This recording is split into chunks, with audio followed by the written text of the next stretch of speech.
Donc, bonsoir à tous, moi c'est Benjamin Miagou, hashtag Miagou sur Communauté Toulouse. Donc je vais vous parler de patterns avancés avec les hooks et de pièges à éviter. Donc ça va être une collection, de petits exemples, un peu concrets mais pas trop, avec des patterns au niveau des hooks et du coup vous l'avez compris, des pièges à éviter. On va tout de suite commencer avec useState. useState, il y a trois petites choses dont je voudrais parler. Premier truc, c'est comment alléger vos renders avec l'initialisation lazy de votre state. Un peu. Voilà. Donc je vous montre un exemple simple. On imagine qu'on initialise le state avec une fonction qui est lourde et coûteuse, qui prend les props en paramètres par exemple. Le problème de ce pattern-là, comme on l'a entendu tout à l'heure, c'est que vu que c'est dans la fonction du composant, à chaque render, big computation va être évalué. On va aller vérifier ça tout de suite.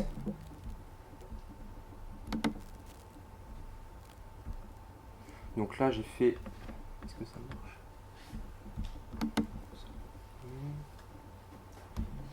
J'ai fait un petit composant qui fait un setState à chaque fois qu'on appuie là-dessus, donc un render, et on va voir dans la console ici la chaîne de caractères computing qui va être affichée pour vous dire que la big computation a eu lieu. Hop, et à chaque fois que j'appuie, ça a eu lieu, alors que la variable on s'en fout, elle a juste servi à l'initialisation. Donc là clairement, si big computation c'est coûteux, on a potentiellement des problèmes. Donc comment éviter ça? Avec tout simplement l'initialisation lazy de l'initial state. Tout à l'heure on disait qu'on peut mettre tout et n'importe quoi dans l'initial state. C'est pas tout à fait vrai, enfin c'est quasiment vrai. Sauf si on met une fonction, dans ce cas-là React ne va pas traiter de la même manière. Il va d'abord l'exécuter et utiliser le résultat comme valeur initiale. Et juste mettre ça à cet endroit-là du code, c'est beaucoup moins coûteux qu'à évaluer big computation à chaque fois. Donc là vous voyez ce que j'ai fait, hein. J'ai créé une fonction qui return le résultat de big computation des props. On va regarder la différence tout de suite. Bon,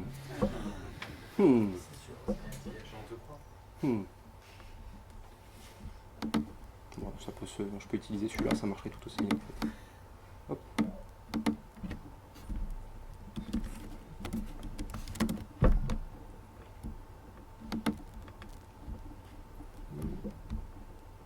Laisse-moi tranquille, toi.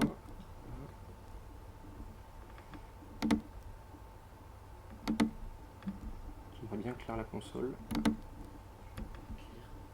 C'est où? En bas. Tu tapes dans le texte. On peut taper clear ici là? Alors comme ça? Non. Bon, mais n'empêche, ça nous fait un point, c'est bon. Hop. Là, vous pouvez voir que quand j'appuie maintenant, il n'y a plus rien qui est logué dans la console. Donc voilà.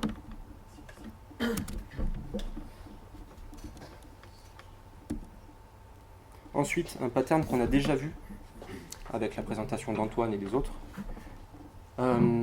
c'est comment nettoyer les dépendances de ces autres hooks grâce à la forme fonctionnelle du state updater. Le state updater, vous savez, c'est le second argument que nous renvoie useState. Donc là, je vous montre un premier exemple.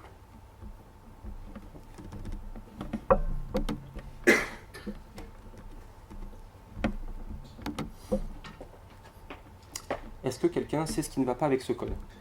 Le but de ce code, c'est normalement, chaque seconde, d'incrémenter un count. Voilà. Seulement, là, si je dis pas de bêtises, ça ne va pas marcher. Donc je vais laisser 5 secondes les gens réfléchir et lever la main s'ils ont envie. Ça va le faire qu'une fois. Comment? Ça va le faire qu'une fois. Parce que t'écoutes pas la valeur count, c'est pas ça?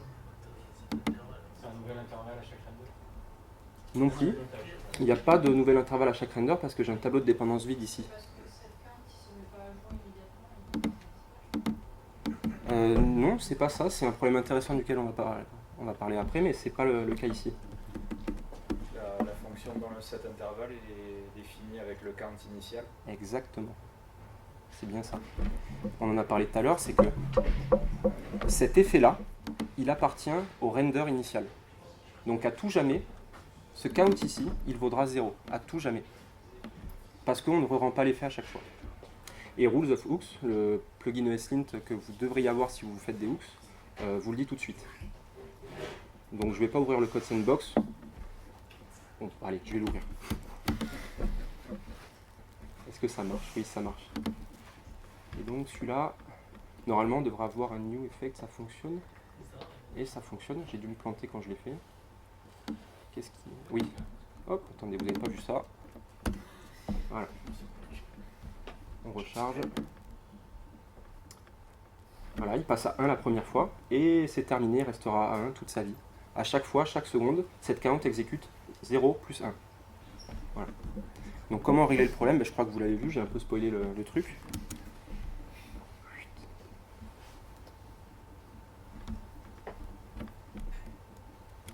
Et donc là, la seule modif que j'ai fait par rapport à avant, c'est d'introduire count dans les paramètres. C'est-à-dire qu'à chaque fois que count va changer, qu'on va faire un set count, il va y avoir un nouveau render avec une nouvelle valeur du count. Et donc, on va avoir un nouvel effet pour cette nouvelle valeur du count. Comment? Techniquement, effectivement, c'est plus un intervalle, ça ressemble plus à un set timeout qu'on voudrait faire. Mais bon, je vais y venir. Donc on vient ici, on réintroduit le count et on va voir que, boum, ça fonctionne. Cool. Mais on peut faire mieux. On peut faire mieux, on peut vraiment profiter d'un... Moi j'ai vraiment envie de dire que j'ai un intervalle, un seul et unique, qui est là pendant toute la durée de vie de mon composant, mais j'ai pas envie de m'embêter avec des dépendances de state ici, parce que là c'est simple, mais parfois ça ne l'est pas. Et donc pour faire ça, eh bien, je peux utiliser donc la forme, comment j'appelais ça, fonctionnelle, voilà, du state updater. Donc au lieu de lui filer directement la nouvelle valeur, on lui file une fonction qui prend l'ancienne valeur et retourne la nouvelle. De cette manière-là, je n'ai plus besoin de mettre l'ancien count ici, je peux le récupérer à l'intérieur. Voilà. Et Rules of Hooks ne voit pas le truc, quoi. Donc le pattern qui avait été présenté par Antoine plus tôt, il faut vraiment comprendre l'intérêt. C'est dès que vous avez dans vos dépendances du state, il y a peut-être moyen de les virer en utilisant cette forme-là, et donc de simplifier vos use effects. Oui, d'ailleurs, je vais vous montrer que ça marche, si le code sandbox est toujours bon.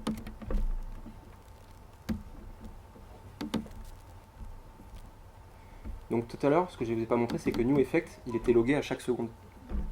Là, maintenant, on a un seul effet lié au premier render, mais qui va quand même fonctionner. Voilà.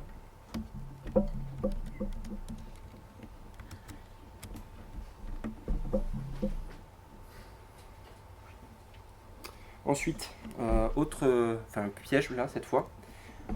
Est-ce qu'il y a des gens ici qui utilisent le second argument de thisSetState? Qui utilisait, voilà. Et donc parfois on a un composant qui utilisait cette ancienne forme et on veut le réécrire en hooks. Et là, on est comme des idiots. Je vais vous montrer pourquoi. Exactement, c'est exactement ça. Et j'offre pas de solution. Je dis juste, faut faire gaffe, quoi. Donc je vais vous montrer l'exemple d'un compteur qui utilise cette forme-là. Alors c'est débile, c'est pas un vrai exemple, ça apporte rien de passer par cette seconde forme. J'ai quand même essayé de faire un truc qui est utile. Hop. Alors qu'est-ce que c'est que cette merde? C'est une application, oui, écoutez-moi bien, où quand j'appuie là-dessus, ça va incrémenter genre de 5 fois avec cette forme-là, et la dernière fois, ça va déclarer une action. D'ailleurs, pour que ce soit clair, j'aurais pu la mettre au premier, ça aurait été plus drôle, pour que vous preniez bien l'intérêt. Voilà. Donc j'ai un handle incrément qui fait en fait 5 set state avec plus 1 à chaque fois. Mais sur le tout premier, et seulement le premier, je vais lui dire, et quand le set state aura bien eu lieu, affiche-moi la valeur du state. Est-ce que c'est bon ça? Ça a l'air. Donc quand je vais cliquer là, est-ce que vous savez ce qui va être affiché? Hein? J'ai pas testé, mais normalement, si tout se passe bien, ça devrait être le tout. Pourquoi? Parce que ici, mes 5 set states vont être batchés. React va appliquer l'update du state d'un seul coup. Et ensuite, mon callback, qui est destiné à être exécuté une fois que tous les changements de state ont eu lieu, va être exécuté. Donc si tout se passe bien, .state.count sera bien changé. Là, je teste en live. Hein. Et j'ai un console log de 5. Donc c'est bon. Vous avez vu, j'ai référencé setState ici, et pourtant j'ai bien eu la dernière valeur connue. Tout ça pour vous dire que cette forme-là, du setState avec un second argument, elle peut avoir ses utilités aujourd'hui. Mais donc, on va tenter de refactorer ce composant-là en hooks maintenant.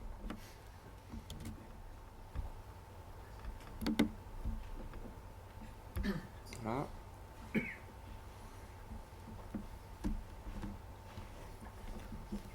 Alors, qu'est-ce que j'ai fait ici? Donc, c'est une implémentation basique que je vous montre dans la... Ici, et je vous montrerai l'implémentation exacte dans le code pen après. Donc, ce que j'ai fait... Qu'est-ce que j'ai fait? Hop, avant... Excusez-moi, c'est là. Donc là, on voit une réécriture en hooks. Mon state, ça devient un useState, très bien. Mon handle increment, bah, du coup, il fait un setCount, avec, comme avant, le prefCount. Et du coup, j'ai mis bêtement ma fonction en callback ici. Là. Voilà. On va voir ce que ça donne, ça.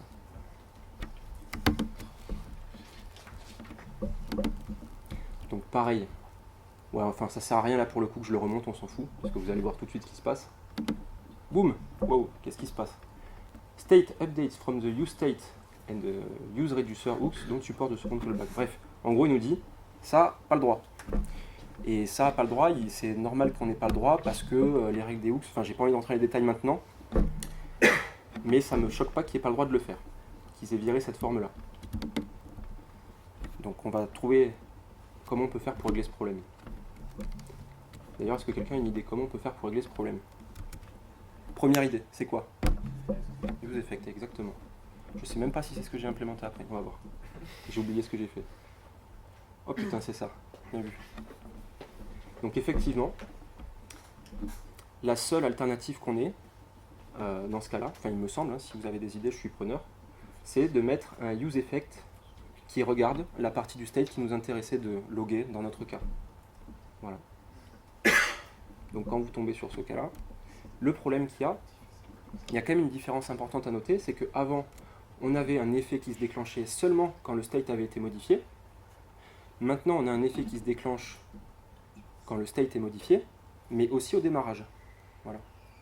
Et aussi, avant, on maîtrisait la source du state modifié. On sait que c'était seulement le premier appel qui avait exécuté ce truc-là. Maintenant, on est complètement détaché de ça. Donc tout ça pour vous dire que ça peut poser des problèmes lors de la réécriture. Là, il faut un peu se creuser la tête, c'est pas aussi simple que dire ok, un component did mount, un useEffect, etc. Un setState, un useState. Non, là c'est plus compliqué. Mais bon, je vais vous montrer le résultat qui fonctionne en quelque sorte. Donc on a nos handle increment ici, console log du count. Hop, et qu'est-ce qu'on voit dans la console? On voit qu'avant déjà même que j'ai cliqué, j'ai un console log. Donc déjà le comportement il est différent. Et je devrais mettre des if et compagnie pour avoir un comportement similaire à avant. Et rajouter des if, c'est des bugs. Voilà. Allez, on passe au truc suivant. Alors, qu'est-ce que c'est? Ah, use callback. Use callback, je sais même plus ce que j'ai à dire dessus. Alors, oui, use callback. Si vous voyez un composant en classe avec écrit dans le constructeur this.handleBidule égale this.handleBidule de bindThis. Pourquoi on fait ça? On fait ça effectivement pour fixer la référence, okay, et c'est un autre petit avantage qui est parfois donné mais pas à juste titre, celui de ne pas recréer une fonction à chaque fois, à chaque render. C'est un vrai faux argument, mais il y a plein de gens qui font ça parfois juste pour ça. Il ne faut pas croire que quand on fait un use callback, c'est la même chose. Puisque quand j'écris un use callback, hop, cette fonction-là, même si la référence que je récupère à gauche est stable, c'est-à-dire c'est celle par exemple du premier render ou celui quand ça a changé les dépendances, cette fonction-là, elle est toujours présente dans mon render, elle sera toujours en quelque sorte évaluée, même si elle n'est pas utilisée en quelque sorte. Donc ne croyez pas que vous gagnez quoi que ce soit en termes de performance en utilisant useCallback. Non. useCallback, son seul intérêt, c'est de venir fixer une référence stable d'une fonction à un moment donné de sa vie. Ça peut être tout le temps avec le crochet vide, et ça peut être quand un truc change. Voilà. À quoi ça peut servir d'utiliser, de venir fixer de manière stable la référence d'une fonction alors?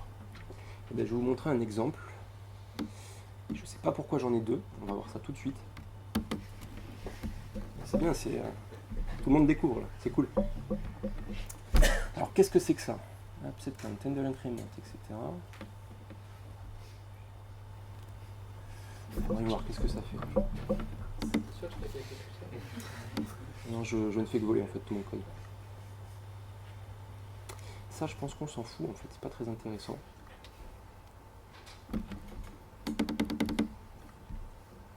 Ok, bon, super.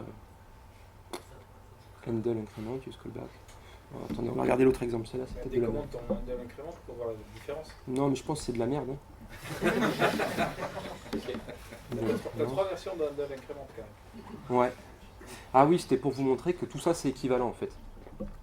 Donc j'ai un premier handle increment avec un use callback. Attendez, je vais essayer d'agrandir tout ça un peu. Mon application n'a pas besoin de beaucoup de place comme vous pouvez le voir. Donc ma première implémentation du handle increment c'est avec un use callback, avec un set count qui utilise la valeur du dernier render. Mais donc si je fais ça, il faut que je change ma référence de fonction à chaque render, à chaque nouvelle valeur du count. Sinon on retombe sur le problème du set intervalle d'avant, vous savez, où la valeur du count c'était toujours celle qui a été capturée au démarrage. Voilà. Donc là j'aurai le même problème si je mets pas ça ici. Allez, vas-y, pour le plaisir. Voilà. Hop. Donc très bien, ok. Mais comme je vous l'ai montré avant, on va montrer ça tout de suite. On peut utiliser cette forme-là et virer la dépendance.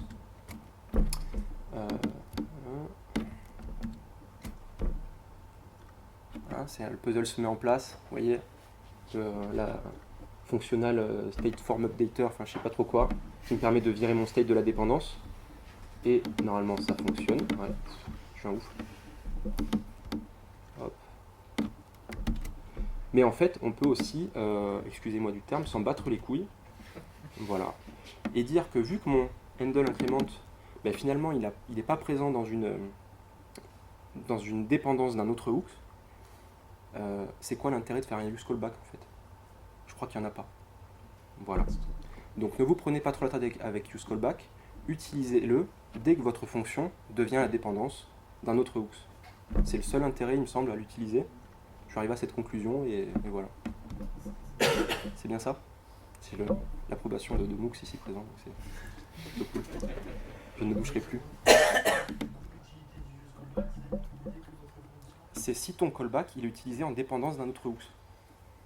Et c'est là où tu te poses la question, est-ce qu'il faut que je le fixe, etc. quoi. Mais pas avant.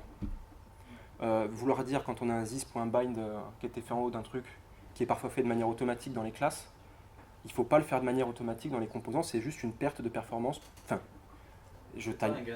C'est pas un gain de performance, voilà, exactement. C'est exactement comme ça qu'il faut le dire, c'est que c'est pas un gain de performance. Ouais. En fait, il faut l'utiliser quand le plugin ESLint il gueule. Ouais. Alors j'ai un truc là-dessus aussi. Il faut faire attention au plugin ESLint, il dit pas toujours.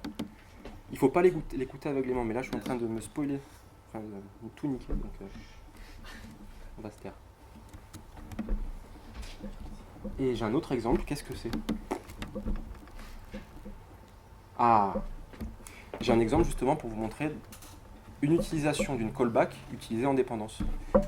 Et c'est une implémentation d'un hooks que vous avez déjà vu tout à l'heure, mais implémenté de manière un peu différente. C'est le useFetch, que moi j'ai appelé useLoader parce qu'en fait on peut lui filer n'importe quelle action asynchrone qu'on peut attendre. Ça peut être un fetch, ça peut être un fetch, ou ça peut être aussi un fetch.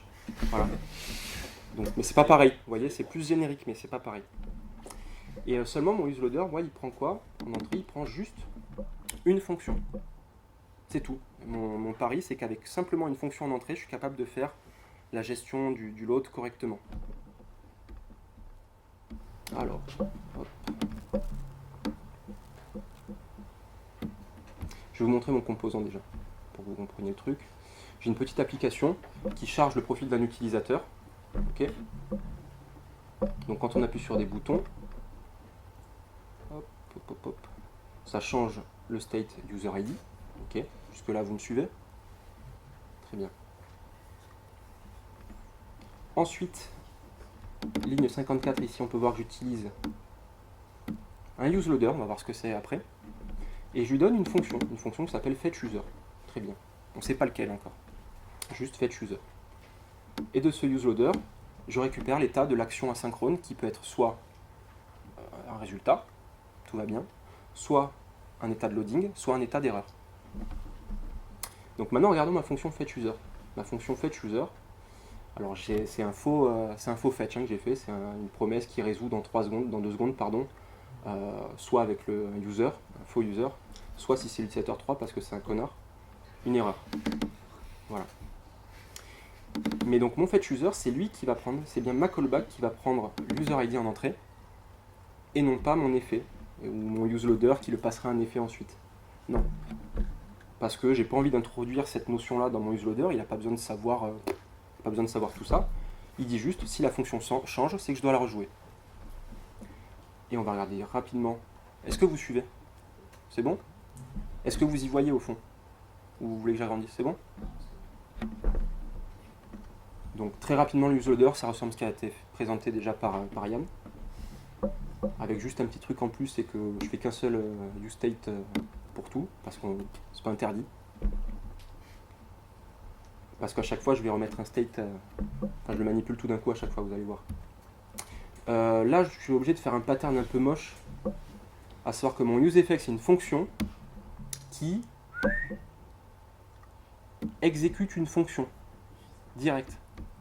Pourquoi? Parce que je ne peux pas écrire async en fait tout en haut d'un useEffect, sinon ça ferait une fonction qui retourne une promesse.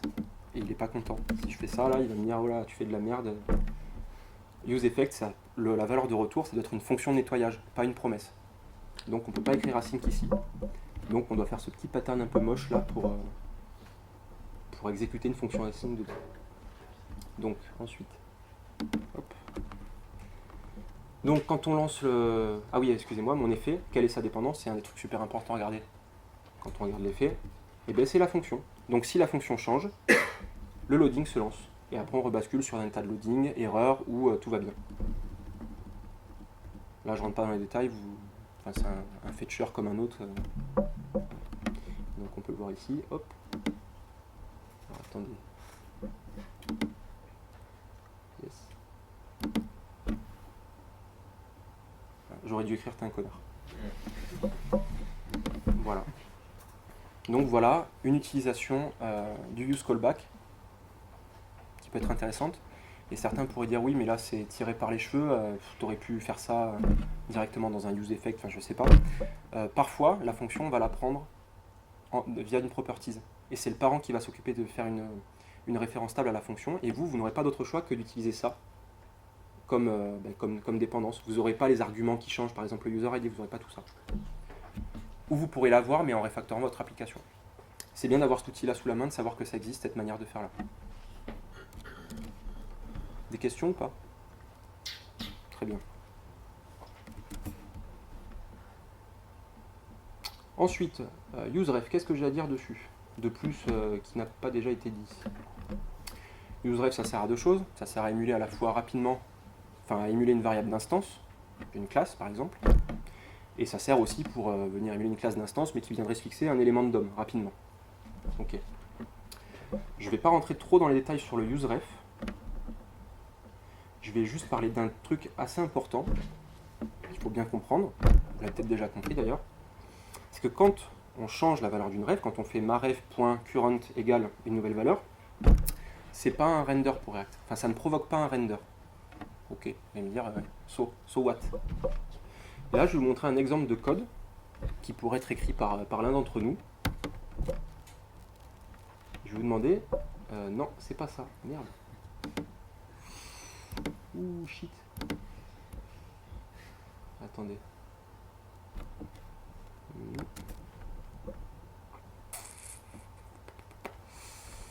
Ok, donc je vais vous simuler l'exemple.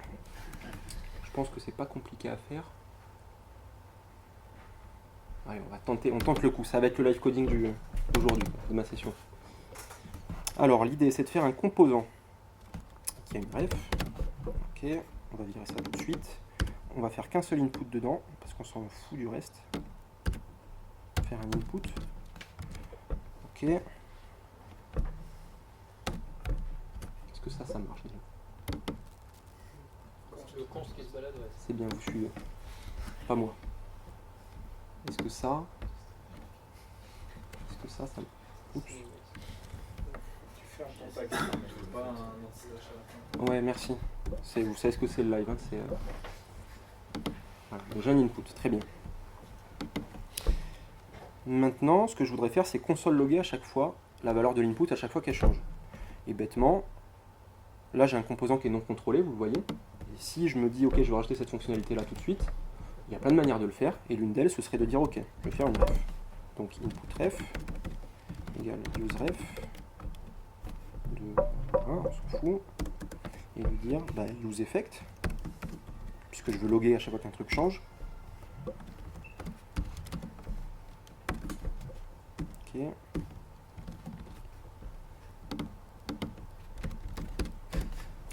On va y aller étape par étape. Hop. Console.log. Console.log de quoi? De input.ref. .current. .value. Bon, alors on va pas écrire ça directement, on va faire un truc un peu plus intelligent. On va faire input value. C'est égal à si input.ref .current, parce que vous savez que le premier render, à cet endroit-là, la première fois que la ligne 58 va être exécutée, le return n'aura pas eu lieu, donc input.ref.current, ça ne vaudra rien.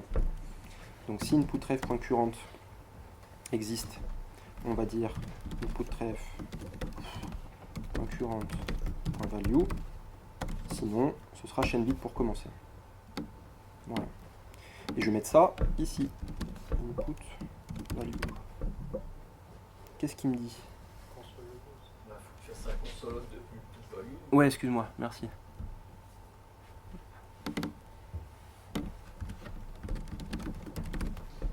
Il est content? Il a l'air. Il manque un truc. Il manque un truc. Faut que tu mettes la ref sur ton input. Oui, merci, bien dit. Je vous promets, j'avais fait tout ça chez moi. Et je me suis mélangé les liens des codes pen après. Bref, input ref.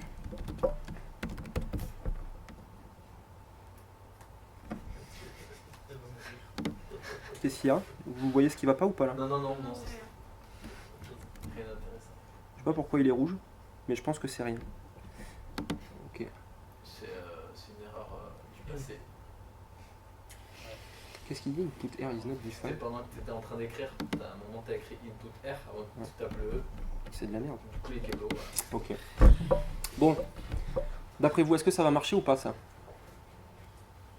Est-ce que quand je vais taper, le console log va avoir lieu? Suspense ou... Toi tu dis oui? Moi j'ai dit complètement non. Il y en a qui disent complètement non. Qu'est-ce qui va trigger un render en fait? Ah putain, tu m'as tout volé quoi, merde. Voilà, quand j'appuie, il se passe rien. Il se passe rien. Pourquoi? Parce que comme je vous l'ai dit tout à l'heure, j'ai dit deux choses. Muter la valeur courante d'un input, enfin d'une ref pardon, ne provoque pas de re-render. Et donc même si j'ai dit là, utilise l'input value comme dépendance du truc, il n'y a personne pour déclencher mon effet. Ok? Donc les effets, je vais essayer de formuler un truc qui est très important. Et si je le formule mal, c'est pas grave parce qu'il y a un article de Dan Abramov sur le sujet. Ouais. Les effets appartiennent à un render. Mais il faut qu'il y ait render pour qu'il y ait effet. D'accord? Ça, c'est pas des observables. Ça ressemble à des observables, les useEffect et compagnie. Ça a le goût des observables. On peut faire un peu les mêmes choses qu'avec les observables. Mais ce n'est pas des observables. D'accord? Il faut au préalable qu'il y ait un render pour que l'effet associé au render soit effectué. Voilà. Et là, vu que j'ai un composant qui est complètement non contrôlé, il n'y a jamais de render quand j'appuie sur le clavier. Et donc, il n'y a jamais d'effets qui vont être nés. Même si votre input value, techniquement, elle a changé. Voilà. Donc ça, c'est un petit détail. D'accord, mais c'est important de le comprendre. Une fois qu'on a compris ça, on a compris les hooks, généralement. Et c'est pour ça que je vous inviterai, je vous mettrai le lien après, du talk de Dan Abramov, enfin pas du talk, pardon, de l'article de Dan Abramov sur le sujet, qui est super long, mais qui est super bien aussi. Hop. useEffect, je pense que c'est là que j'en parle d'ailleurs. Hop. Ah ben voilà. À chaque render, ses effets, moi, maintenant. Ok. Est-ce que j'ai un autre truc rapidement à vous montrer? Comme je vous disais pour les effets, ce qui est important, c'est de lire l'article de Dan Abramov qui expliquera tout En fait, ça explique tout ce qu'on a fait aujourd'hui, tout ce que vous avez vu. Ah ben le voilà, c'est ça. Bon allez, du coup, je peux zapper cette partie-là. Use Memo. Est-ce qu'il y en a qui utilisent Use Memo un peu ici? Use Memo, je vais vous lire un truc qui vient de la doc de React. Vous pouvez vous appuyer sur Use Memo comme moyen de quoi d'ailleurs? D'optimiser les performances, très bien, mais pas comme une garantie sémantique. Ok? Pour vous faire court, en fait, Use Memo, ça utilise un cache des dépendances. Pour chacune des dépendances, enfin, pour chaque combinaison de dépendances, Use Memo se souvient du résultat. Ce que ça veut dire par là, c'est que potentiellement React, parfois, il va devoir nettoyer ce cache qui peut grossir. Et donc, s'il peut nettoyer le cache, il peut recomputer un résultat que vous aviez déjà obtenu par le passé. Ce que ça veut dire par là, c'est qu'il faut être idempotent. Voilà, ça c'est un mot assez stylé. Donc, j'ai mis, voilà. Ce qui veut dire que votre fonction de mémo, c'est très important que pour une même entrée, elle retourne les mêmes résultats. Sinon, vous avez potentiellement des bugs de l'espace dans le futur qui vont arriver. Je ne peux pas en dire plus sur le sujet, on ne peut pas produire ces bugs aujourd'hui. Ils disent que dans le futur, ils se réservent le droit de niquer le cache complètement. Et que du coup, de produire ces bugs. Voilà. Use Layout Effect. Qui utilise Use Layout Effect aussi? Stylé. C'est tout? Ok. Qui connaît Use Layout Effect au moins? Ok, ça va. Donc Use Layout Effect, c'est comme un Use Effect, mais qui est déclenché un peu plus tard, qui est déclenché quand les modifications de DOM, quand les mutations de DOM ont eu lieu. Et donc quand vous êtes là, vous êtes sûr que votre DOM est rendu, par exemple, ce qui n'est pas forcément le cas avec un Use Effect. Je vous montre un exemple rapido, ce qui n'est pas très intéressant. Par exemple, si on doit afficher une tooltip. Voilà, j'ai un bouton. Pourquoi j'ai un bouton, je ne sais même pas. Vous imaginez que là, c'est un menu déroulant, quoi. Quand j'appuie dessus, on imagine que ça ouvrirait la tooltip. Là, je l'ai fait direct. Je ne me suis pas fait chier. Donc, hop. Alors oui, du coup, il ne recalcule pas la position, mon truc. Sauf si on fait... Non. Hop. Voilà. Donc je crée une ref de mon bouton, enfin pour mon bouton, pardon, que j'assigne à cette ligne. Ok. Et ensuite, j'affiche ma tooltip seulement si j'ai obtenu le client rec. Le client rec, vous savez, c'est ces informations de position. Et donc là, j'utilise un Use Layout Effect sans dépendance, on s'en fout, où je suis sûr et certain, c'est ça qui est important, c'est je suis sûr et certain que triggerf.current est bien disponible. Voilà. Alors là, vous aurez TypeScript qui vous dirait oui, mais non, tu devrais faire attention, mais non. Non, je suis désolé, moi je sais que c'est bon, quoi. Sémantiquement, Use Layout Effect m'assure que mon triggerf.current, si mon composant est bien affiché, sera toujours là. Si tu rajoutes window width dans tes dépendances de ton Use Layout Effect, t'as pas ce qu'il faut? Alors, regarde, tiens, c'est marrant ce que tu dis. On peut faire ça? Ah, tu veux pas ici? Si? Si. Là? Bah, pour que ce soit recalculé à chaque recharge, à chaque redimensionnement. T'as pas écouté ce que j'ai dit juste avant, toi? Est-ce qu'un changement de window width va trigger un resize pour React? C'est pas la bonne propriété, c'est quoi? C'est quoi? C'est window inner width par exemple? C'est Ouais. la inner width. Voilà. Si je fais ça, alors peut-être ça va marcher par magie, mais non. Non, mais il n'y a aucune raison simple. On est d'accord, voilà. Donc non, ça va pas marcher. Parce que window inner width, quand ça change, ça ne provoque pas un render pour React. Il n'y a pas eu un changement de state, il n'y a pas eu un changement de properties. Exactement. Il faut en fait pour trigger un render, properties, context ou state. Voilà les trois manières de trigger un render à la racine, quoi. Mais à part ça, pas de render. Hop. Désolé, faut que j'envoie, je reste pas plus longtemps. Ok. Ensuite, j'ai quasiment terminé, voire j'ai terminé. Un petit disclaimer sur Rules of Hooks que vous devriez tous utiliser comme j'ai dit. C'est un plugin ESLint, ça vaut vraiment le coup de le mettre. Ils sortent comment on appelle ça, des indications qui sont vraiment balèzes. C'est pas juste un truc tout bête. C'est fait par la team. Ouais. Donc, juste pour vous dire un truc, on avait une grosse application. Les hooks sont sortis, donc Facebook a dit de ne pas tout écrire en hooks, mais on l'a fait parce que c'est quand même trop stylé. Voilà. Et non, mais c'est vraiment bien, ça simplifie vraiment les choses et tout, et c'est cool. Donc, on y a gagné, on a vraiment simplifié la code base et on est content de se lever le matin, quoi. Donc on a fait ça. Et puis, un mois après, ou quelques semaines après, on a mis le plugin Rules of Hooks, qui nous a dit, voilà les gars, vous avez fait potentiellement plein de merde. On s'en était pas rendu compte.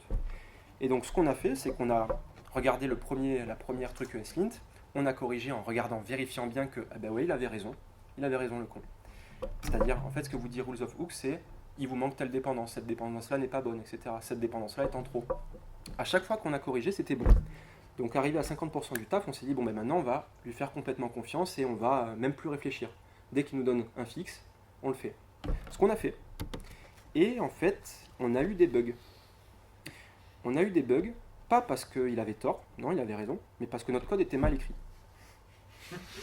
Par mal écrit, je veux dire, on a des dépendances qui s'imbriquent mal les unes dans les autres, et voilà. Et ça semble correct à première vue quand on le lit, mais en fait, c'était pas tout à fait bon quand on l'avait transformé en hooks. Je vais vous expliquer pourquoi. Je vais vous montrer un exemple de il ne faut pas tout le temps lui faire confiance, et il faut vraiment regarder ce qu'il vous dit et comprendre votre code pour appliquer une solution. Ah shit, il n'est pas activé là. Alors attendez, regardez, on va faire un truc balèze. On va passer en mode éditeur. On va plier. Est-ce que quelqu'un sait comment on fait pour plier cette merde? Hop, voilà. Voilà, maintenant j'ai bien mon ESLint qui m'affiche des trucs. On s'en fout du code. On va pas regarder ce que ça fait. On va juste regarder cet effet, d'accord, et le fixe qui nous est proposé par Rules of Hooks. Là, il nous dit use effect as a missing dependency vers state.a.b. Ok, très bien. Mais imaginons mon code, il fait aussi ça. Qu'est-ce qu'il me dit maintenant? Il faut juste state.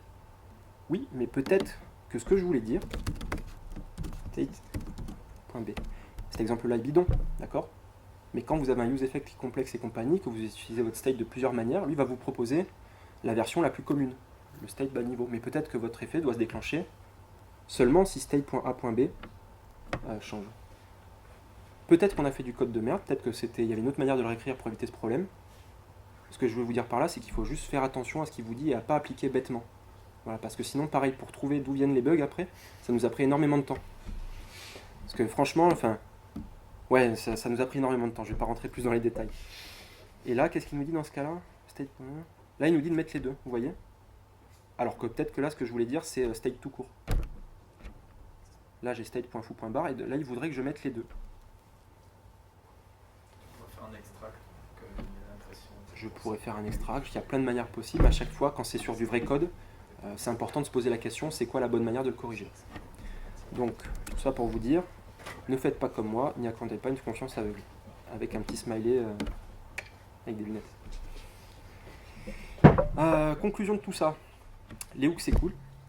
Je ne l'ai pas mis, mais c'est évident si vous êtes là. Lire l'article de Dan Abramov sur UseEffect, en fait, c'est pas UseEffect seulement, c'est vraiment sur React, sur les functional components et sur les hooks en général, son article. Ça dure, il est très très long, mais c'est vraiment, c'est super quoi. Donc je vous conseille de le lire si vous voulez vraiment comprendre comment ça marche. Lisez-le. Il n'y a pas d'arrangement. T'as passé par Google Translate. Ouais. Non. Ensuite, un autre truc auquel j'ai pensé pendant que j'ai préparé ça. Je me suis rendu compte qu'on avait vite fait de... Visuellement, on a un class component, on le réécrit en hooks, et on a l'impression d'avoir la même chose devant nous. On a l'impression d'avoir...